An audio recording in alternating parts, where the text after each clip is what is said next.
अजित पवारांचं बंड आणि त्यानंतर राष्ट्रवादीच्या बहुसंख्य आमदारांनी शरद पवारांची साथ सोडल्यानंतर शरद पवारांच्या राजकीय भविष्यावर अनेक प्रश्न विचारण्यात येऊ लागले। इथून पुढे शरद पवार राज्याच्या राजकारणाचा केंद्रबिंदू असतील का, यावर देखील अनेक शंका कुशंका निर्माण करण्यात आल्या।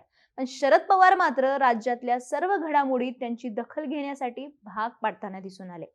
मराठा आरक्षणावरून जेव्हा राज्यात राजकारण तापलं होतं, तेव्हा शरद पवार थेट जरांगे पाटलांच्या आंदोलन स्थळाला भेट देऊन जो राजकीय संदेश द्यायचा होता तो दिला। आता धनगर आदिवासी आरक्षणावरून वाद चालू असताना शरद पवार आदिवासी समाजाच्या मेळाव्याला उपस्थित राहणार आहेत।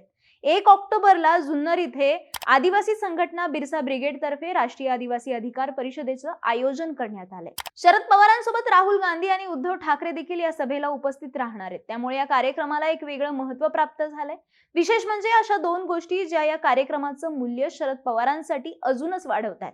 एक गोष्ट म्हणजे बिरसा ब्रिगेडचे अध्यक्ष सतीश पेंदाम हे शरद पवारांचे निकटवर्तीय आहेत। या आधीच्या बिरसा ब्रिगेडच्या कार्यक्रमांना शरद पवार जेव्हा उपस्थित राहिले होते, तेव्हा पेंदाम यांनी शरद पवार यांना बिरसा ब्रिगेडचे कमांडर इन चीफ म्हणून घोषित केलं होतं। दुसरी गोष्ट म्हणजे सध्या राज्यात धनगर समाजाला एसटी कोट्यातून आरक्षण देण्याच्या मुद्द्यावरून आदिवासी समाज आणि धनगर समाज एकमेकांच्या विरोधात येण्याची शक्यता निर्माण झाली आणि याच परिस्थितीमध्ये शरद पवार आदिवासी समाजाच्या अशा मोठ्या मेळाव्याला उपस्थित राहणार आहेत। आता खरा प्रश्न असा आहे की मराठा विरुद्ध ओबीसी आरक्षणात शरद पवार मराठा आरक्षणाच्या बाजूने असल्याचं चित्र निर्माण झालं होतं, तसंच आता धनगर विरुद्ध आदिवासी आरक्षण वादात शरद पवार आदिवासी समाजाची बाजू घेतील असं चित्र निर्माण होत आहे का? धनगर नेत्यांची स्पेस भाजपने व्यापलेली असताना शरद पवार उघडपणे आदिवासी कार्ड खेळतील का? आणि धनगर विरुद्ध आदिवासी आरक्षण वादात आदिवासी कार्डचं राजकीय मूल्य नेमकं काय असेल, जाणून घेऊयात या व्हिडिओच्या माध्यमातून। नमस्कार, मी मोहिनी जाधव आणि आपण पाहताय बोल भिडू। तर राज्यात धनगर आरक्षणाचा प्रश्न ऐरणीवर आलाय। धनगर समाजाने अनुसूचित जमातीमध्ये समाविष्ट करून एसटी आरक्षण देण्याची मागणी केली आहे। त्यासाठी राज्यभर आंदोलनं देखील करण्यात आली। शेवटी राज्य सरकारने 50 दिवसांमध्ये धनगर समाजाच्या मागण्या पूर्ण करण्याचं आश्वासन देऊन हे आंदोलन शांत करण्यात यश मिळवलं। मात्र धनगर समाजाला आदिवासी समाजाच्या कोट्यातून आरक्षण देण्यासाठी आदिवासी समाजाचा जोरदार विरोध आहे। त्यासाठी ठिकठिकाणी आता आदिवासी समाज देखील रस्त्यावर उतरत आहे। परिणामी मराठा आरक्षणावरून जशी कोंडी झाली होती तशीच कोंडी आता धनगर आरक्षणावरून देखील होताना दिसतेय।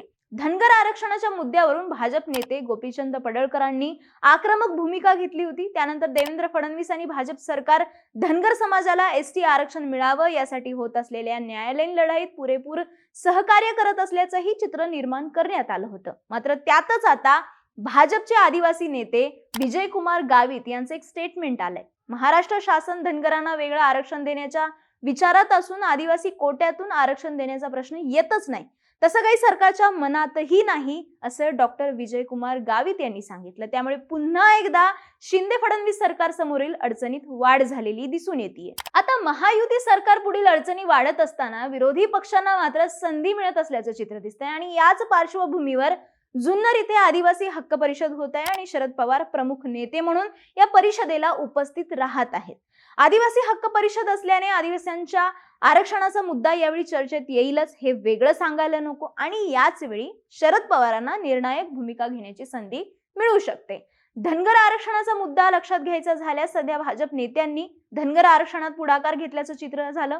धनगर आरक्षणाचा मुद्दा लावून धरत असतानाच गोपीचंद पडळकरांसारख्या नेत्यांनी धनगर आरक्षणाचा मुद्दा मार्गी न लावण्याला शरद पवार जबाबदार असल्याचं उघडपणे वक्तव्य केलं आहे। त्यातच भाजपने विशेषतः देवेंद्र फडणवीसांनी धनगर हेच धनगड असल्याचं न्यायालयात प्रूव्ह करण्यासाठी शासनाकडून पुरेपूर प्रयत्न चालू असल्याचं चित्र निर्माण केलंय।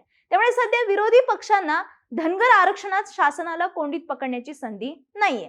त्यातच भाजपने 2014 साली महादेव जानकरांना सुप्रिया सुळे यांच्या विरोधात उमेदवारी देऊन आणि 2019 मध्ये अजित पवारांविरोधात गोपीचंद पडळकरांना मैदानात उतरवून पवारांची धनगर विरोधी छबी निर्माण करण्याचा प्रयत्न केला होता। मात्र त्याच वेळी भाजपची ही धनगर समाजाच्या बाजूने अनुकूल असलेली भूमिका आदिवासी समाजाची मतं मागताना सरकारसाठी अडचणीची ठरू शकते। भाजपची हीच ऍक्टिव्ह भूमिका शरद पवारांना आदिवासी समाजाच्या बाजूने उभा राहण्यासाठी एका अर्थाने मार्ग मोकळा करत असल्याचं चित्र आहे। महत्त्वाचं म्हणजे सत्तेत असताना बिरसा ब्रिगेड या आक्रमक सामाजिक संघटनेला बळ देऊन शरद पवारांनी आदिवासी कार्ड खेळण्याची तजवीज देखील करून ठेवली आहे। सतीश पेंदाम यांनी महाराष्ट्रात विदर्भासह पालघर, नाशिक जिल्ह्यातील आदिवासी भागात संघटनेचे एक मजबूत जाळं निर्माण केले.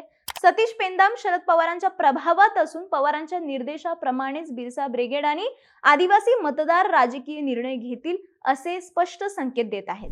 आता यात महत्त्वाचा प्रश्न उरतो तो म्हणजे शरद पवारांना या आदिवासी कार्ड खेळण्याचा कसा फायदा होऊ शकतो. तर त्यासाठी आपल्याला आदिवासी समाजाची राजकीय ताकद पाहायला लागेल. निवडणुकीच्याच राजकारणाचा विचार केल्यास राज्यात 25 विधानसभेच्या जागा या आदिवासी समाजासाठी राखीव आहेत.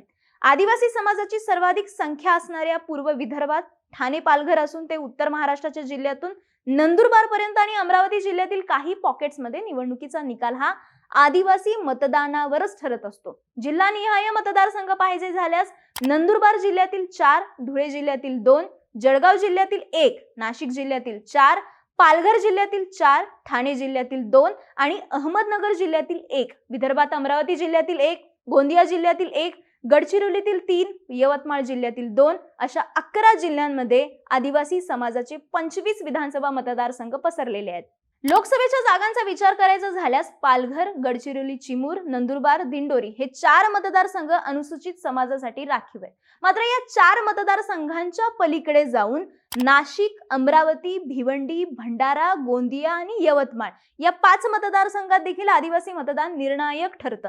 या आदिवासी मतदारसंघांवर काँग्रेसचा एकाहाती होल्ड असायचा. मात्र 2014 नंतर हे मतदारसंघ देखील काँग्रेसच्या हातातून गेलेत. काँग्रेस नंतर राष्ट्रवादी आणि भाजप या 2 पक्षांनी आदिवासी जागांवर मोठ्या प्रमाणात यश मिळवलंय.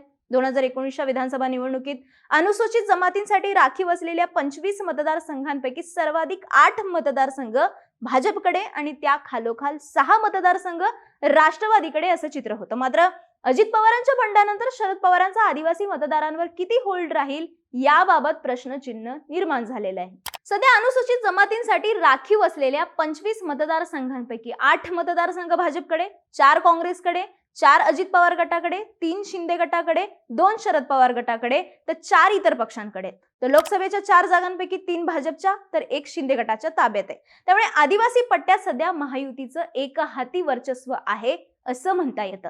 विदर्भ आणि नंदुरबार जिल्ह्याचा अपवाद सोडल्यास आदिवासींसाठीच्या राखीव जागांवर भाजपला राष्ट्रवादीकडून आव्हान देण्यात येत आहे. त्यामुळे नरहरी झिरवळ, किरण लहामटे, धर्मराव बाबा आत्राम असे आदिवासी चेहरे जरी शरद पवारांना सोडून गेले असले तरी पक्ष संघटनेच्या माध्यमातून या ठिकाणी पर्यायी उमेदवार देण्याची ताकद शरद पवार अजूनही बाळगून आहेत. मग अशा वेळी धनगर आरक्षणाचा मुद्दा जर विरोधात जात असेल तर मात्र आदिवासी सीट्सवर शरद पवारांची राष्ट्रवादी ही नंबर 1 ची दावेदार असेल आणि त्यामुळेच 1 ऑक्टोबरचा प्रोग्राम असू दे की त्यानंतर आरक्षणावरून निर्माण होणाऱ्या धनगर आदिवासी आरक्षण वाद असू देत या माध्यमातून शरद पवारांना आदिवासी कार्ड खेळणं फायद्याचं आणि सोयीचं देखील असणार एवढं मात्र नक्की. पण या बाबतीत तुमची मतं, तुमच्या प्रतिक्रिया आम्हाला कमेंट करून कळवा आणि बोल्ड व्हिडिओ YouTube चॅनलला सबस्क्राईब करायला विसरू नका.